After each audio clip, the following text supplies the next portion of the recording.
Hi, welcome back to my channel. My name is Anna if you're new here, and I am excited to get started with this one. So for today's video, I challenged myself to recreate my spring wardrobe a little bit. I was down to only a few shirts that I like to wear, and I needed some new things for spring/summer. So I decided to take some inspiration from trends that I've seen and also things that I've been wanting/needing in my wardrobe. And I took some time to design, sew, and everything. It took me about a week and a half to do this. And then I decided to have fun just with my reveal, so I hope you enjoy that. So we're gonna get started off with some of my ideas and then cutting the fabrics, and then we will reveal them. Now, I didn't make this a tutorial. You do not see the whole thing of what I'm making. You just see some of the clips of me starting them and then what the finished product will look like. So I'm excited for you to see this and watch it, and it was a lot of fun to make it, and let's get started.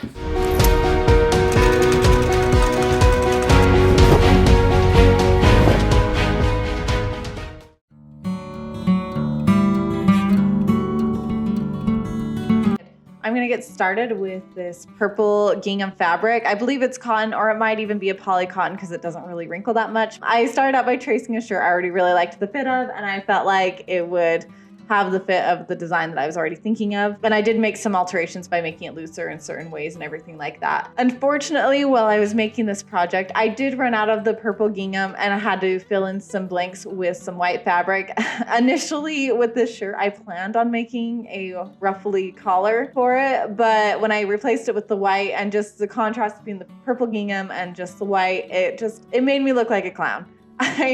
So after a few days of unpicking and trial and error, I came up with the conclusion to not do the ruffly collar and to just do biased binding tape. I think that's what it's called. Anyway, I did that around the collar of the neckline, and I think it made it look really polished. I also had to use the white on the sleeves and everything like that, but I don't mind that as much. I think I would have preferred it as more solid, but I still like it with the white and everything. I think it's just a fun addition to it. All right, I finished the first top yesterday, and I'm about to get started on my second top, and I'm hoping by the end of the week I can have completed 3 tops so far. So first one was a purple gingham, and then my second one, here, let me take you over here. So my second one made out of this material. My first top and my second top will be from donated fabric, so it didn't cost me anything besides time to make them. I first looked at that fabric and I just was going to use it to do crafts for my kids and things like that, but the more I looked at it, the more I really liked the material and the pattern in it, and so I want to make a spring top out of this. I wish I had more fabrics to do like dresses and things like that, but most of my cuts are pretty small, so I'm going to do another top out of this. And then my last top is going to be a denim button-up. It's going to be based off of the same pattern that I made for this one. I didn't film it because I was experimenting to see if I liked the pattern that I had for it. So I'm going to make another one in denim. And those are the last 2 tops I'm going to make. If I have more time, then I might try to make something else, but I want to try and get this finished this week. Today is Friday, and I've been working all week on that first top. And it was a really busy week for me, and so I didn't get to get as far on it as I wanted to, or get it out as fast as I wanted to. So I'm going to try and get through the second top really fast, and I know the third top, if I'm doing it off of this pattern, it's going to take me a little bit to make, but it's because it's so detailed and everything. So I'm going to get started on that. I took inspiration from this pattern from New Look, and I did the second dress in it. I did the long sleeve version. I ended up adding 2 inches to the top of the neck, the back of the shirt, and the sleeves, just to raise the neckline up a little higher. And then for the length of it, I just measured from my underarm to where I wanted the shirt to sit. This shirt only took about 3 hours to make, and I loved it so much that I ended up making another one very similar to it, and that became my 4th top for this look. And I love both of them so much, and since I've made them, I've worn them a lot. Sometimes you're in the middle of a project and you just have to remember to follow the process, because right now this obviously looks like a tent. Like the neckline is huge because it's going to get gathered.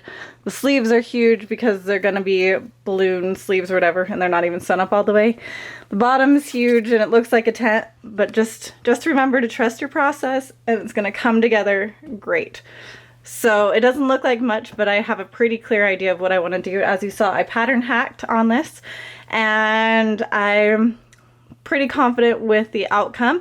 I really like the little like diamond leaves on this, and I think it is looking really, really cute. So I'm gonna keep going and I can't wait for you to see the finished product.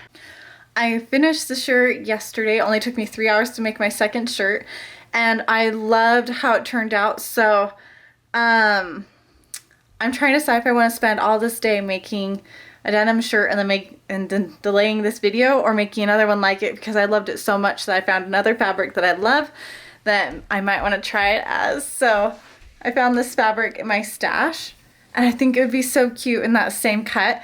So I don't know what to do. I really want to make another one. So I'm gonna get started on the denim shirt. I've decided I'll do the denim shirt, and if I have time, I will make another one of the second shirt in that new print. But I loved it so much, so I'm excited to show you guys how it turned out. And then let's get started on cutting the denim shirt out. I'm gonna be following a pattern, or kind of a pattern. It's a shirt that I took apart that I knew the fit of. I didn't love it, so I tweaked the fit a little bit. I took it apart and then I'm using it as a pattern to make other shirts.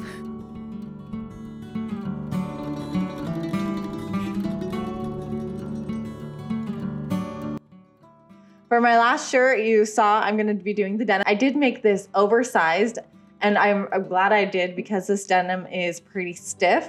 And so I feel like it looks better worn open than if it's buttoned and everything. Maybe once it's more relaxed, it'll look better once it's buttoned, but I like it better open. It took a few days to do this, but it wasn't too hard to put together. But in general, I really liked how this one turned out as well, and I've actually worn this one a lot.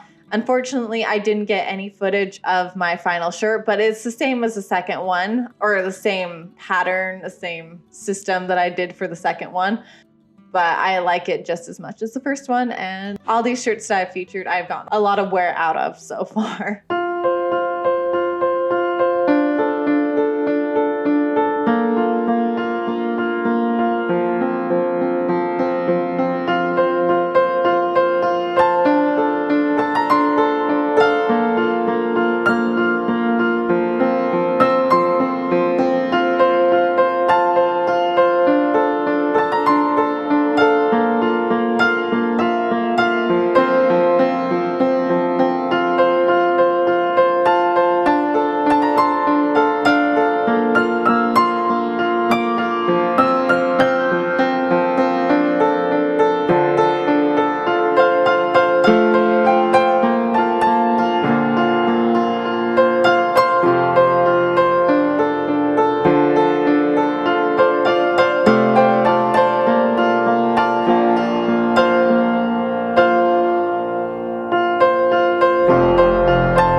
Thanks so much for watching my video. It was a lot of fun to put together, and I had a lot of fun just getting these ideas from my mind on into some fabrics and be able to wear them.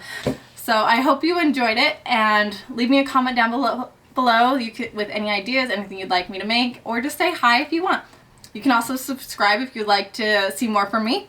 And that's it. I'll see you in my next one. Bye!